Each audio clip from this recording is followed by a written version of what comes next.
kabar siswa-siswi kelas 8 SMP Islam Al-Madinah? Bagaimana? Apakah kalian sudah rindu sekolah?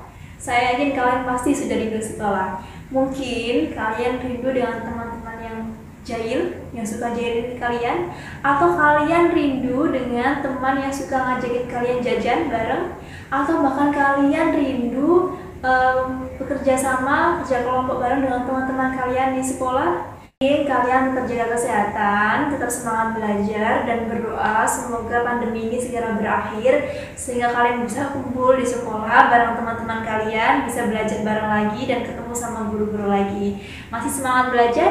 Masih dong ya. Oke, di pertemuan pertama kita kali ini saya akan mengajak kalian belajar mengenai teks berita. Ini pertemuan pertama kalian. Teks berita. Saya yakin selama kalian di rumah pasti sering, bahkan hampir setiap hari nonton berita.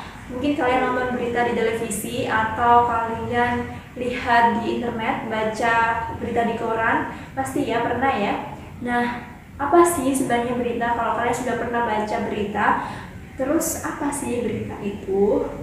Ayo. Nah, jadi berita itu adalah peristiwa aktual dan faktual yang dimuat di media massa. Maksudnya aktual itu benar-benar terjadi, kalau faktual itu berdasarkan fakta dan tidak boleh dilebih-lebihkan. Maksudnya dilebih-lebihkan itu begini, misal pasien meninggal COVID-19 hari ini 15 orang, ternyata berdasarkan fakta hanya ada 1 orang yang meninggal, itu namanya dilebih-lebihkan gitu, itu namanya berita.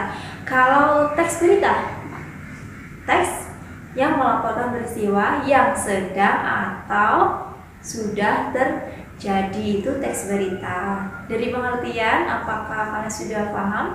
Kalau kalian sudah paham, maka akan saya lanjutkan ke ciri-ciri teks berita.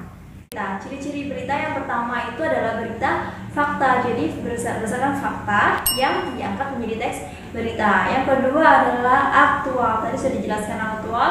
Dan yang ketiga adalah bersifat kebaharuan. Maksudnya bersifat kebaharuan itu setiap hari pasti ada berita yang baru, besoknya lagi ada berita, besoknya lagi ada berita, baru lagi yang ditampilkan gitu. Maksudnya setiap hari pasti ada berita yang baru lagi, itu namanya kebaharuan.